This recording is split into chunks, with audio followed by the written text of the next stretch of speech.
Just 6 weeks old, she's already sleeping through. I mean, come on. 6 weeks. Really? Really? Really? Any of your kids sleeping through at 6 weeks? Well, now they're 28 and 22, yeah, just about. Sleeping a little bit too much, actually. Don't you think... I mean, Prince Charles, what does he... She's probably in the East Wing, and they're all in the West Wing.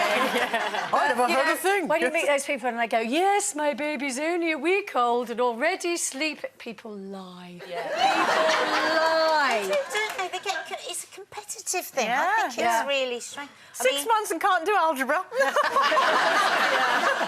Kiki got in again at 3 o'clock this morning, but she has supernatural skills in that she can levitate across the floor. So you don't hear anything? Can't hear a thing. Can't hear a thing. She can open doors, go up and downstairs, she went anything into the bed. I really do. Mark and I have now accepted it, that it's probably going to go on until she goes to college, and that's it. We've given up all hope of her sleeping through. None of mine slept through the night. I mean, I used to be up like every 2 or 3 hours, and Lila still, she's 3 now, and she still wakes up 2 or 3 times in the night, and they take her back into bed.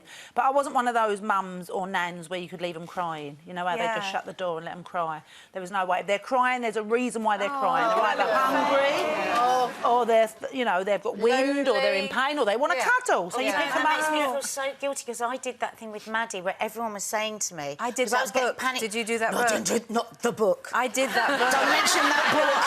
I did the book for the first one, and then and literally it was in the other room ignoring him as he screamed. What did the book say to you then? Is that book still as popular as that book was when we had kids? I don't think so. It was written by a woman that had never had a child, and it was all like... Well, you should have known not to buy the book. Put them to bed at this time, lock all the doors, black out all the windows. Oh, no, that's scary. And just don't do anything. And I would go and sit, and Maddie would be screaming her head off, and I'd be rocking at the bottom of the stairs saying, I'm supposed to do this because she's not going to sleep. I still feel guilty. I still reckon that's why she's no good at maths. But the whole point of that... The whole point of that book was that they go, because then you get your life back, because they sleep through the night and they do that. But all of the people I knew that followed that book, they were more of imprisoned by it, because they'd go, oh, I've got to go, I can't come out for lunch, I've got to be in the room at 1 o'clock in this chair. The room has to be dark with the bed facing 90 degrees to the west, or else you just won't sleep. Isn't it funny? I think it's so sweet, because I think as women we just get so desperate for sleep that we will literally do anything, won't we? That if somebody recommends... No, that is true. That is true. And also because they're not born with a manual, you have to buy one. You just, especially with the first, you take on board anything that you're told, really, especially for the first ones.